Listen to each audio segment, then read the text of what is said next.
Muito bem, amigos, falamos da lição número 9, adorando pelo Espírito Santo. Quando a pessoa se coloca diante de Deus para fazer, para prestar louvor e adoração, isso tem que ser feito de coração sincero, porque Deus não aceita uma adoração fria, uma adoração mecânica. Há pessoas que adoram a Deus no piloto automático, não estão nem aí para o que está cantando, para aquilo que está sendo assim passado durante o culto. A pessoa não tem envolvimento. Isso significa que a pessoa não está dando valor à presença nem de Deus, nem do Filho Jesus Cristo, nem do Espírito Santo. Quando uma moça se casava no Oriente Médio, ela preparava um vaso de um perfume caro chamado alabastro. Era um perfume muito caro, ela tinha que economizar muito, durante muito tempo, para ter um vaso cheio. Quando ela chegava na casa do noivo, com esse vaso de alabastro, de perfume, de unguento cheio, ela era muito bem recebida. Mostrava a apreciação que tinha pela família do noivo e pelo noivo. Ela deixava esse vaso na casa dos pais do noivo. Se o vaso tivesse pela metade, a recepção não seria tão calorosa. Então, esse vaso representava toda a dedicação que essa moça noiva tinha pelo casamento que iria acontecer. Quando Maria, de acordo com Mateus 26, ela ungiu Jesus, ela havia economizado muito para que ela tivesse um vaso cheio de perfume.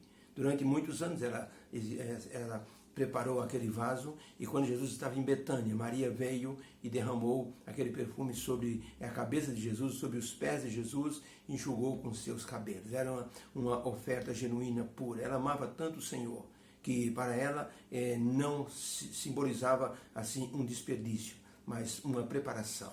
Judas questionou: por que não se vendeu esse perfume para dar dinheiro aos pobres? Jesus disse: ela fez isso para me preparar para o dia do meu sepultamento. Deixai-a, disse Jesus Cristo. Ela fez de coração. Assim, quando estamos adorando a Deus, se não estamos levando o nosso vaso de alabastro completo, inteiro, não será uma adoração sincera. Deus quer adoração total. Meia adoração Deus não aceita. Significa uma desonra para Deus. Por isso, nós temos que adorar a Deus de maneira plena. Um pastor disse: nós temos duas asas para chegar ao céu. O louvor e a adoração nos eleva quando estamos diante do Senhor. Outro pastor pregou dizendo: no céu não haverá outra doutrina a ser pregada a não ser louvor e adoração. Não haverá doutrina sobre o dízimo. Não haverá doutrina sobre o arrependimento, porque todos já estarão salvos. Não haverá o evangelho para ser pregado. Mas uma doutrina vai existir, a doutrina do louvor e da adoração. Então nós temos que treinar aqui na terra para fazermos um louvor completo. A pergunta número 5 diz assim: qual é a descrição que o apóstolo faz dos cristãos em adoração a Deus?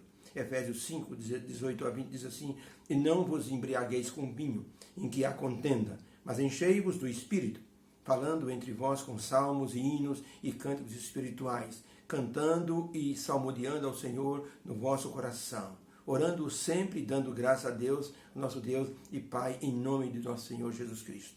Então, para a pergunta, como o apóstolo Paulo falou sobre adoração a Deus? Resposta: Paulo mencionou que os adoradores têm que estar cheios do Espírito Santo, têm que estar cantando hinos espirituais, falando salmos, dando graças a Deus e orando em nome do Senhor Jesus. A gratidão deve ser um dos pontos importantes que leva uma pessoa a dar graças a Deus, a louvar e fazer ações de graça. Como sempre, o apóstolo Paulo une duas exortações paralelas. Ele diz: não vos embriagueis com o vinho. Ele diz, de forma paralela: enchei-vos do Espírito Santo. Quando a pessoa está cheia de bebida alcoólica, suas palavras são grosseiras, são desconexas, elas acabam blasfemando. Quando a pessoa está cheia do Espírito Santo, ela fala ações de louvor, ela diz salmos, ela tanto edifica as pessoas que estão ao seu redor, como ela louva a Deus. É uma adoração vertical na direção de Deus e horizontal na direção dos irmãos.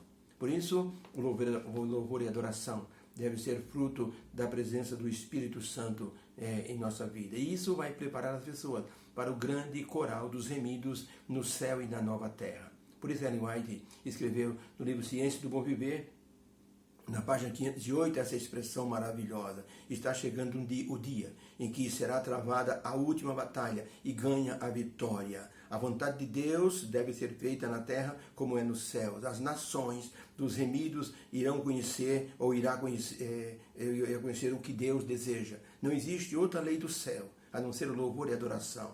constituirão todos uma família feliz e unida, revestida com as vestes de louvor e ações de graça. As vestes de justiça de Cristo estará sobre os remidos. Toda a natureza, em sua arrebatadora formosura, oferecerá a Deus um tributo de louvor e adoração pela vitória sobre o pecado. Então, louvor e adoração será um tema assim recorrente em toda a eternidade. Os salvos serão tão gratos a Deus que não cessarão de dar louvor ao Senhor pela remissão e pela salvação.